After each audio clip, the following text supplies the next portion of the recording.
Thank you. You know, a little known factoid about the Gospel Singing Jubilee, and I'm not even sure Gospel Encyclopedia over there knows this fact, so get ready.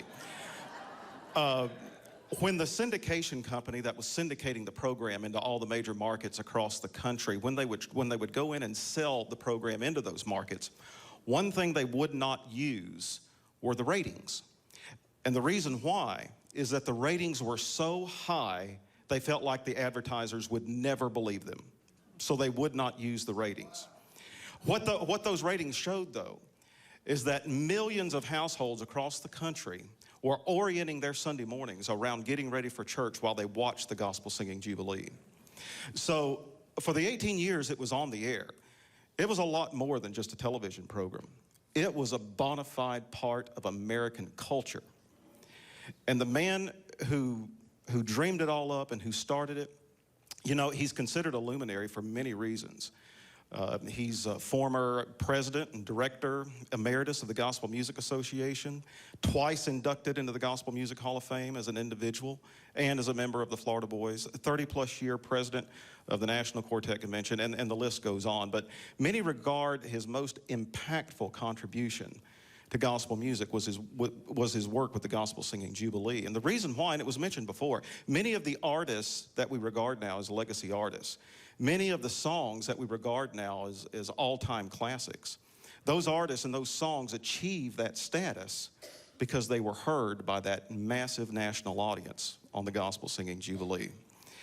And tonight is a very special privilege for me because I've had the honor of calling this man Dad my whole life. So for his work as the executive and creative producer of the Gospel Singing Jubilee, the professionals of the Southern Gospel Music Guild would like to present this year's Harmony Honor to Mr. Les Beasley. Yeah.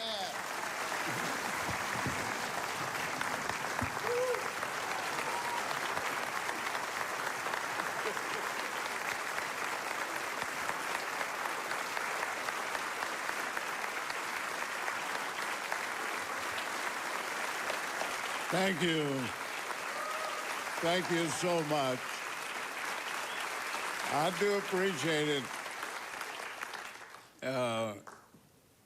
This is my baby boy, in whom I am well pleased. Sit down, because I appreciate Clarke and his mama and his 4 sisters and 2 brother-in-laws that are here. Would all of you stand?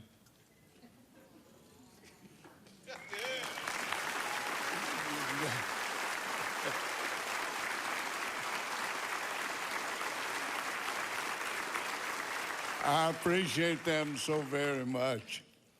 You can sit down now.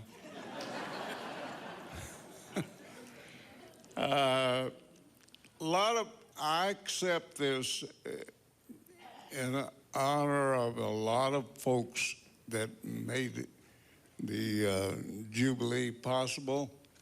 And I want to thank Charles Waller for keeping the Florida Boys going for these many years and for supplying the, he did a pretty good job, didn't he? Of course,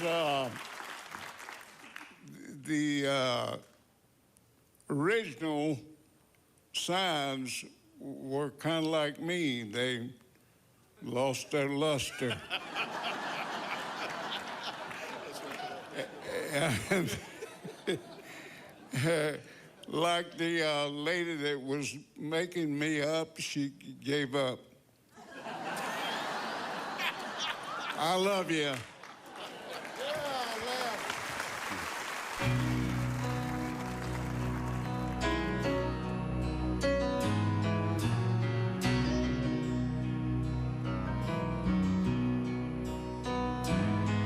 There's a lighthouse on a hillside, still still overlooks life's sea. And when I'm tossed, it sends out a light.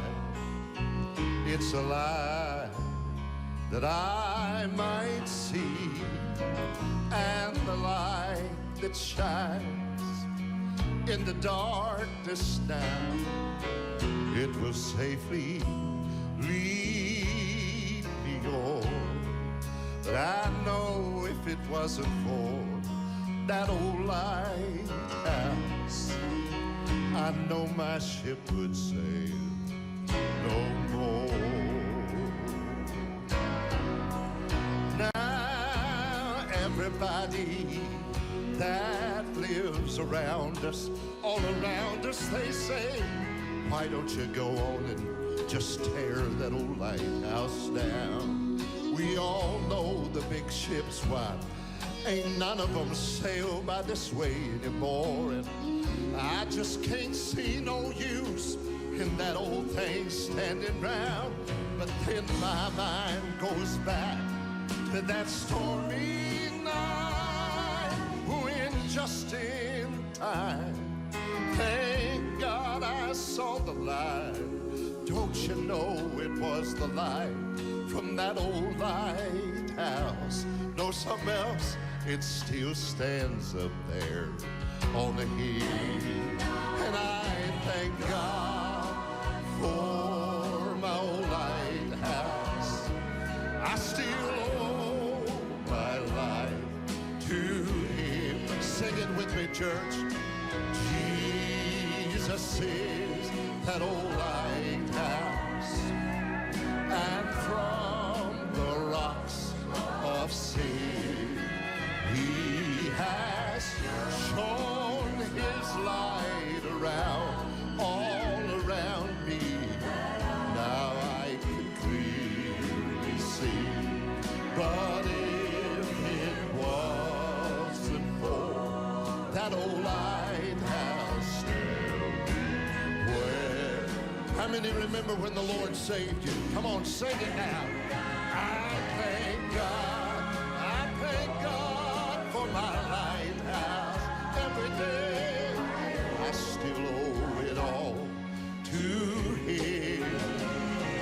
For Jesus is the lighthouse, and from the rocks of sin, he has shone his light around, all around me. Thank God